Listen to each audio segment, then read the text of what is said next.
would they become what you want them to become? So I come from, I was born in the 70s and I came from deep South, deep South, family. And it was very much, I grew up in this belief system of do as I say, not as I do. Like you're there to be quiet and not interrupt Hmm. the door.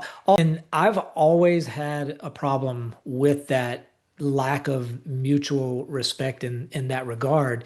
And something, getting into the spaces that I've been in the last few years, or well, most of my life, you kind of learn a different take on respect Hmm.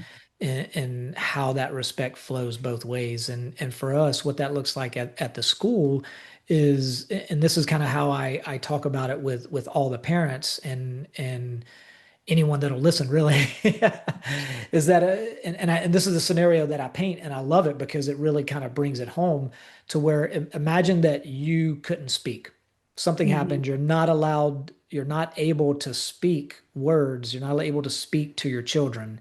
And the only way you could teach them how to grow up and how to be successful and happy and content and feeling like you're doing meaningful work is just by them being able to watch you. So you couldn't tell them what to do. You couldn't force them with words or language to do certain things. All they could do would be watch you live your life.